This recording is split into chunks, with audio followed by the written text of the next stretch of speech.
Langkah kami membawa ke sebuah tempat yang penuh cerita. Museum Batiwakal, salah satu pusat sejarah yang terletak di Gunung Tabur. Setiap ruang menyimpan jejak masa lalu yang mendalam, sementara koleksinya menjadi saksi bisu perjalanan hidup masyarakat Kabupaten Berau. Dari perjuangan hingga kemakmuran, semua tercatat sebagai warisan budaya yang terus hidup hingga hari ini. Assalamualaikum warahmatullahi wabarakatuh. Shalom, Om Swastiastu. nama budaya. Salam kebajikan.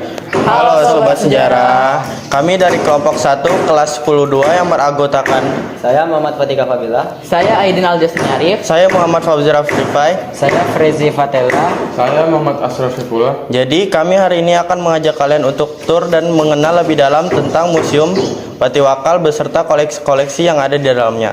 Selamat menyaksikan. Halo Bu, selamat pagi. Selamat pagi.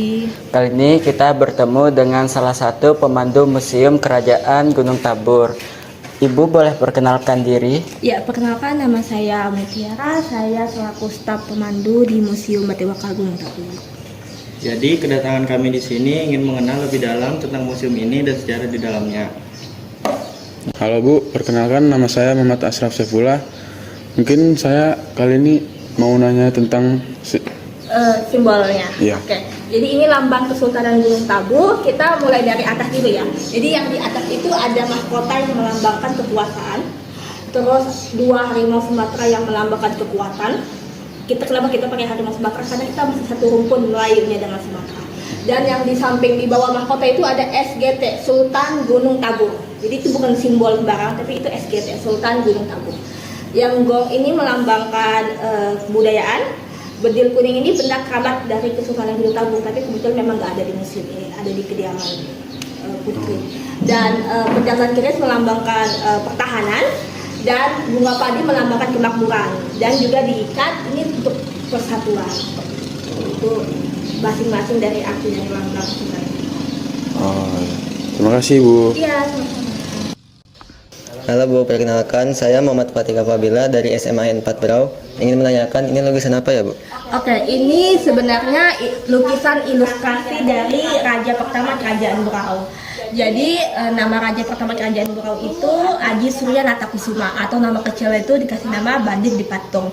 Bandit itu artinya pecah, di Patung itu artinya bambu. Jadi beliau ini ditemukan di dalam bambu yang pecah, makanya dikasih nama Bandit di Patung. Terima kasih Bu. Ya. Halo Bu, perkenalkan nama saya Aidin Aljas Nyarif.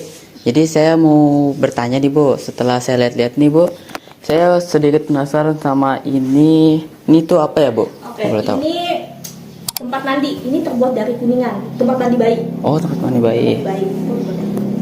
Sedangkan ini Bu apa ini Bu? Nah, ini namanya sulimbang. Jadi ini tempat tidur melahirkan. Jadi biasanya kalau istri raja, ratu, putri mau melahirkan, tempat tidurnya seperti ini. Jadi dibuat mereng itu supaya darah kotornya cepat keluar.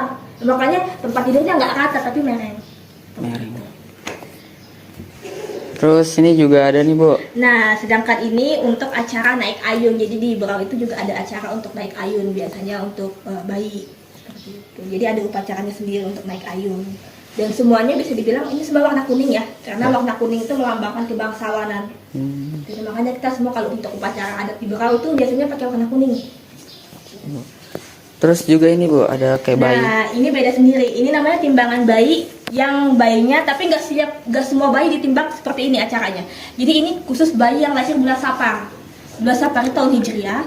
Jadi bulan Safar ini dipercaya, orang Berau percaya bulan Safar itu hawanya panas. Jadi biasanya bayi yang lahir bulan Safar wataknya tuh keras hati, cepat emosi, hawanya itu panas, pemanasan. Jadi supaya seimbang ditimbang dengan buah yang banyak mengandung air, supaya hawa panas itu seimbang, supaya anaknya jauh lebih tenang, nggak cepat marah seperti itu. Dan buah-buah yang dipakai juga ini buah yang banyak mengandung air, seperti apel, semangka, pir, nah seperti itu, buah-buah dingin. Jadi dia ditimbang supaya sama. Supaya seimbang betul. Oh, gitu. 7 kali ditimbang kali. Buahnya kalau semangka itu kan gede, Iya, Bu. itu dipotong dicampur sama buah lain. Iya. Setelah itu buahnya dibagikan sama para tetua yang ikut acara. Oke Bu, jadi saya juga penasaran nih buah apa sih Bu? Nah, kali ini namanya buah paung janggi atau buah anggi. Buah anggi. Jadi buahnya ini kalau misalnya ada yang susah melahirkan, dikasih air dalamnya, terus diminumkan. Jadi ditumis sebentar, dikasih air terus diminumkan airnya supaya katanya persalinannya lancar. Jadi ini kayak obat pelungsu. Kalau kita cari namanya di internet namanya kokodimer atau kelapa pantai. Tapi sedangkan orang sini bilang namanya buah paung janggi atau buah anggi. Jadi bentuknya memang seperti ini. Udah diubah. Jadi bentuknya kayak buah kelapa, cuman bentuknya aja yang beda. Ya. Kasih Bu. Itu keren loh. Kayaknya sekarang nggak ada nih. Sekarang sudah nggak ada lagi. Sekarang kalau di bawah buah paung janggi sudah nggak ada lagi. Cuma kalau di negara lain itu masih ada. Baik Bu, perkenalkan nama saya Muhammad Fauzir Rifai. Saya ingin bertanya soal meriam ini. Ini kenapa dinamakan meriam si petani? Oke, sebenarnya meriam si petani ini nama lainnya itu meriam pijitan.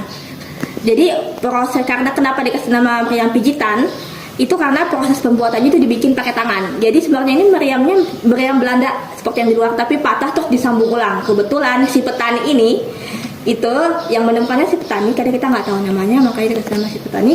Itu tangannya tahan panas. Jadi proses bikinnya itu besi yang patah ini, meriam yang patah itu disambung ulang pakai tangan. Jadi dipanaskan kemudian dipijit pakai tangan. Kalau besi itu biasanya kalau kita bikin pedang kan ditempa. Kalau ini dipanaskan menjadi merah sedikit ludak baru dipijit pakai tangan. Makanya ini ada tekstur pijitannya. Kalau ini pas di tangan, apalagi yang di belakang ini. Ini pas di tangan karena memang proses pembuatannya itu besinya dibikin lemah dulu, dibikin agak melunak terus dipijit pakai tangan. Jadi ini replika atau asli? Ini asli. Oh, asli. Jadi sebenarnya meriam seperti makanya. meriam yang biasa, yang meriam Belanda, cuman dibikin ulang aja, tapi dibikinnya pakai yang tahan panas. Ininya juga pakai tangan. Enggak, ini peluru meriam yang untuk yang di luar. Oh iya. Baik Bu, terima kasih. Ya, sama-sama. Ini pelaminan khusus bangsawan Kerajaan Barat Ujung Tabur ya. Kalau sama bangsawan menikah dia atasnya 2, tangannya 2. Kalau satu bangsawan satu orang biasa dia atas 1, tangga 1. Jadi dari dulu ada aturan pemakaiannya. Di sini kan jelas kita sama aji ya. Jadi kalau sesama bangsawan sama aji menikah dia atas 2, tangga 2. Kalau satu aji satu orang biasa atas 1, tangga 1. Jadi seperti itu aturan. Dan lagi-lagi semua pakai warna kuning karena kuning itu melambangkan kebangsawanan. Ya, penyimpanan. Jadi ini namanya kampu, ini namanya kampu, ini tempat penyimpanan biasanya untuk bahan makanan, untuk beras atau kue itu bisa.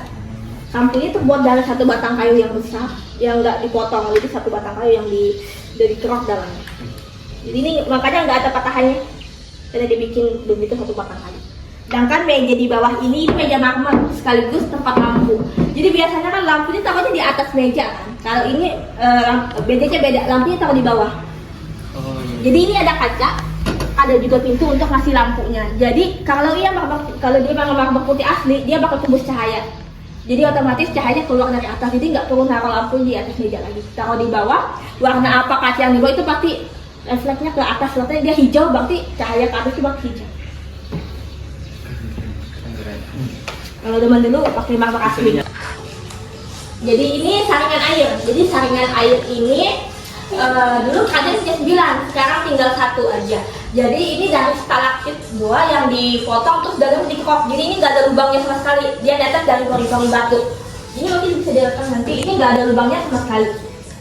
Itu dari netesnya dari pori-pori batu. Jadi kira-kira itu 1 malam baru turun semua airnya kalau diisi penuh. Jadi zaman dulu entah air hujan atau air sungai juga kan masih bersih ya. Itu bisa disaring nanti airnya langsung bisa diminum, itu nggak perlu dimasak lagi. Karena sudah tersaring dari pori-pori batunya. Ya Bu, perkenalkan nama saya Frezi Fatela. Saya ingin bertanya mengenai pakaian-pakaian yang ada di sini. Apakah memiliki makna khusus atau sejarah yang berkaitan dengan Kesultanan Gunung Tabur ini? Oke, kita mulai dari sini ya. Ini pakaian kebesaran dari Raja Muja Aji Badung Zaman atau putra bungsu dari Sultan Ahmad Pahlavi. Jadi ini baju beliau. Tapi kebetulan beliau meninggal itu umur 18 tahun. Jadi waktu itu belum yang sebagai sultan, tapi pun sudah meninggal. Maka tapi tetap dikasih nama Raja Muda. Gitu. Nah, sedangkan Kalau yang ini baju-baju Perdana Menteri. Jadi zaman dulu anak-anak Sultan Siranuddin yang tidak diangkat sebagai Sultan, itu yang lain itu dijadikan saudara-saudaranya, sepupu-sepupunya dijadikan Perdana Menteri yang membantu untuk mengelola kerajaan. Jadi ini baju sini beda-beda. Jadi ini masih asli baju loh. Sama seperti yang di sini. Jadi pedangnya juga masih asli. Pedang-pedang dan model yang banyak.